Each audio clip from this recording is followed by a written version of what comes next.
नमस्कार देवियों और सज्जनों। हम लोग 37वीं रामायणी पर विचार कर रहे थे, चौपाइयों पर विचार कर चुके थे और साखी पर विचार चल रहा था। साखी एक बार फिर से देखिए। बीजक वित्त बतावे जो चित्त गुप्ता, जो वित्त गुप्ता होए, ऐसे शब्द बतावे जीव को बूझे बिरला होए। इसमें देखिए बात वित्त की हो रही है। वित्त माने धन होता है, तो धन की बात तो सब करते हैं, धन की बात तो सब करते हैं। देखिए मोटे तौर पर धन की बात कौन कौन करता है? स्टॉक रजिस्टर करता है, कैश मेमो करता है, बिल करता है, इनवॉइस करता है, खरीदी पर्चा करता है, चालान करता है, बही खाता करता है। एक तो ये वित्त की बात हो गई धन की। और जिस धन की बात हम लोग कर रहे हैं, जिस धन की बात कबीर कर रहे हैं, उस धन की बात वेद भी बताता है, उपनिषद भी बताता है, शास्त्र भी बताते हैं, पुराण भी बताते हैं, छोटी छोटी किताबें भी बताती हैं। छोटा बाबा भी बड़ा बताता है, बड़ा बाबा भी बताता है, मठाधीश भी बताते हैं, शंकराचार्य लोग भी बताते हैं, विश्व गुरु भी बताते हैं, सब बताते हैं। सब एक ही धन की बात बता रहे हैं, धन की। तो स्नेह है कि पूर्ण रूप से धन को कौन बता रहा है। धन तो सभी जानते हैं और धन सभी मानते हैं। मैंने पहले कहा कबीर ब्रह्म को या ईश्वर को अस्वीकार नहीं कर रहे, वो तो उसका एक नया पता ठिकाना बता रहे हैं और उसकी एक नई पहचान बता रहे हैं। जो नया पता ठिकाना है नहीं, नई पहचान है नहीं, हमको लगता है कि यह नया है, क्योंकि हम पुराना जानते नहीं और हमको बीच में ले आकर के भरमा दिया गया है। अब आप ध्यान रखिए उस वित्त का, उस धन का जिसकी खोज में हम लोग हैं, उसके बारे में मोटे तौर पर क्या क्या कहा गया। ये जो रामायणी है, इसमें महात्मा कबीर ने किसको किसको नकारा है? उस ब्रह्म को नकारा है जो अखंड है, वो सर्वत्र व्याप्त है। उस ईश्वर को नकारा है जो कहीं अंतरिक्ष में बैठा है, कैलाश में बैठा है, काबे में बैठा है, क्षीर सागर में है, उसको नकारा है। ईश्वर को नहीं नकारा है, ब्रह्म को नहीं नकारा है, उसको नकारा है। 4 हाथ हैं, 8 भुजाएं हैं, 3 मुंह हैं, 5 मुंह हैं, इनको नकारा है। शुरू से देखिए आप, शास्त्रों में वर्णित सबको नकारा है। नकारा नहीं, शास्त्रों में वर्णित को नकारा है। त्रिदेवों को नकारा है। ब्रह्मा विष्णु महेश को उन्होंने सतोगुणी रजोगुणी तमोगुणी माना है और तमोगुणी रजोगुणी सतोगुणी जन माना है। जैसे हैं आज भी हैं, सतोगुणी रजोगुणी तमोगुणी आज ही हैं, हम ही में से हैं। प्रकृति को नकारा, कुछ लोग कहते हैं प्रकृति ही ईश्वर है, उसको नकारा है। और उसको नकारा है जिसके बीज डाला तत्वमसी श्वेत के तत्वमसी तत्वमसी श्वेत के, तो जिसके नाते चला अहम ब्रह्मास्मि, ब्रह्म के साथ अहंकार मिल गया। अहम चौथा, याद आया आपको? चौथा, चौथे में सब गैल बिगोई। तो हम ब्रह्म को हमने जाना, कैसे जाना कैसे नहीं जाना, क्या जाना इसको छोड़िए, ब्रह्म को जाना, उसके बाद कहा अहम ब्रह्मा। आपा आ गया, अहंकार आ गया, इस वाले ब्रह्म को नकारा है। मन को नकारा है। कुछ लोग मन को भी मानते हैं। कैसे मानते हैं मन को और कैसे कैसे किनको नकारा है? उपनिषद का एक बड़ा प्रसिद्ध मंत्र है, पूर्णमदः पूर्णमिदम्, जिसका सामान्य से अर्थ है, सामान्य सा अर्थ है, वह भी पूर्ण है, यह भी पूर्ण है, वह भी पूर्ण है, यह भी पूर्ण है। ये ऋषि का कथन है शिष्यों के लिए।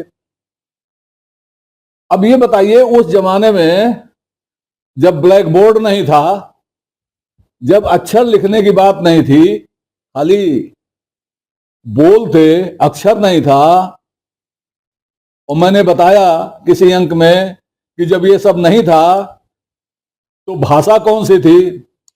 उस समय भाषा इशारों की थी। पहले इशारों की भाषा थी, उसके बाद बोल आया। तो इशारा धीरे धीरे खत्म होता गया, बोल धीरे धीरे आ गई, इशारा खत्म हो गया।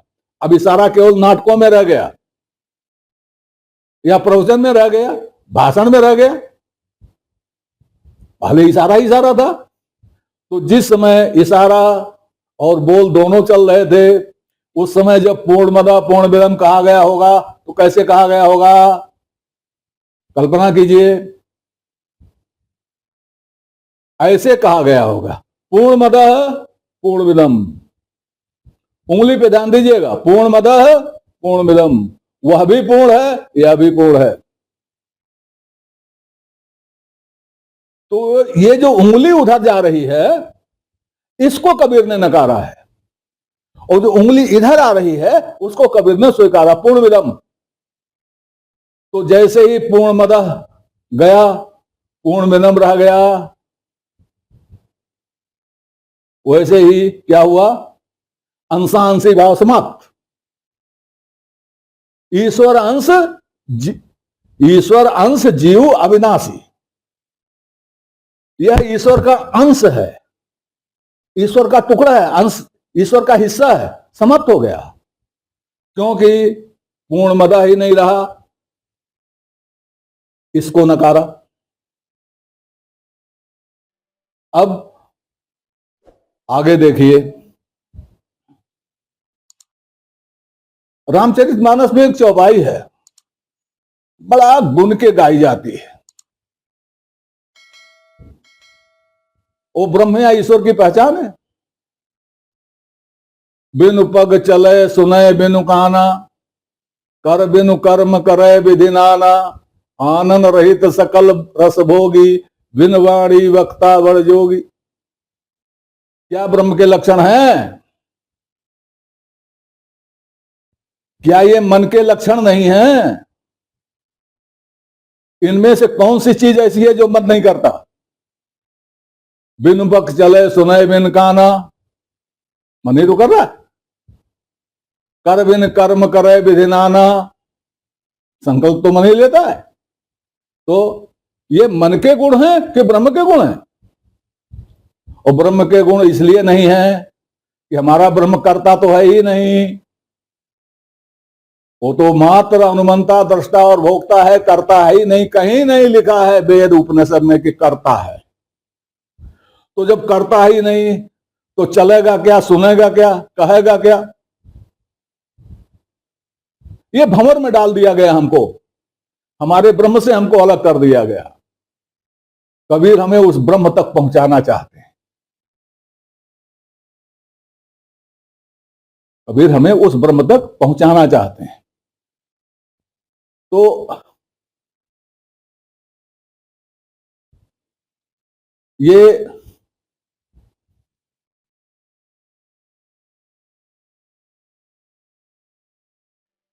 इस चौपाई में मन से सादृश्य है और ब्रह्म को कर्ता मान लिया गया है, इसलिए यह चौपाइयां ब्रह्म के बारे में नहीं बता रही हैं, धोखे में मत रहिएगा। अब आते हैं उस पर जिसे कबीर की इस वाणी ने, सातवीं रामायणी ने पक्का किया है, और वह है हमारे ऋषियों का वाक्य। एक उपनिषद है केन उपनिषद, बहुत प्रसिद्ध उपनिषद है, बहुत महत्वपूर्ण उपनिषद है, उपनिषदों में श्रेष्ठ है। उसका नाम केन उपनिषद इसलिए है कि उसका पहला शब्द केन है, इसलिए उसका नाम केन उपनिषद है। मैं क्योंकि थोड़ा सा लंबा है इसलिए मैं उसका पाठ करता हूं और उसका अनुवाद करता हूं। एक एक अनुवाद आप ध्यान से सुनिएगा और कबीर को दिमाग में रखिएगा और बाकी जितने प्रपंच हैं इनको भी दिमाग में रखिएगा और देखिएगा कि ये कहां ठहरते हैं।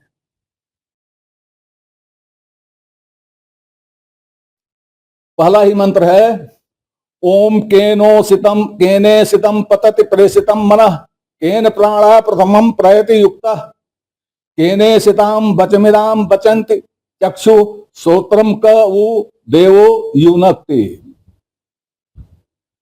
किसकी इच्छा एवं प्रेरणा से मन अपने विषयों में गिरता है? मन अपने विषय में किसकी प्रेरणा से गिरता है? सोचिए, मन को विषयों में कौन गिराता है? मन किसके प्रेरणा से गिरता है? आंख से नहीं, कान से नहीं, वाणी से नहीं, किससे गिरता है? यह प्रश्न है। दूसरा प्रश्न है किससे प्रेरणा पाकर श्रेष्ठ प्राण चलते हैं? प्राण माने सांस, वायु। किसकी प्रेरणा से चलते हैं श्रेष्ठ वायु जो हमें प्राणवान बनाते हैं? सांस। किसकी प्रेरणा से ली और निकाली जा रही है? कौन आके बताता है कि सांस सांस खींचो, सांस बाहर निकालो? कौन बताता है? और क्यों आती जाती है ये? किसकी इच्छा से प्रेरित होकर यह वाणी बोली जाती है? बोलने के लिए कौन कहता है? कौन देव नेत्र और कान को देखने और सुनने के काम में लगाता है? कौन ऐसा देवता है जो कान से कहता है सुनो, आंख से कहता है देखो? कौन है? ये इतने प्रश्न पहले ही मंत्र में केनोपनिषद ने दिया। और दूसरे मंत्र में उन्होंने कहा श्रोत्रस्य श्रोत्रम मनसो मनो यद वाचो है वाचम स उ प्राणस्य प्राणः चक्षुष अति मुच्य धीरा प्रेत्यास्मा लोकाद मृदा भवंती। जो श्रोत्र का स्रोत है, जो कान का भी कान है, जो मन का भी मन है, वाणी की वाणी है, प्राण का प्राण है मतलब सांसों का सांस है, और आंखों की आंख है, विवेकवान उसे जानकर तथा इंद्रिय और मन के भोगों तथा वासनाओं से अपने आप को सर्वथा छुड़ाकर जीवन मुक्त हो जाते हैं। जो है जान लेता है आंखों का आंख कौन है, कानों का कान कौन है, मन का मन कौन है। अब आगे फिर देखिए, तर्क देते हैं, आपको समझा रहे हैं, हमको आपको समझा रहे हैं कि है कौन वो।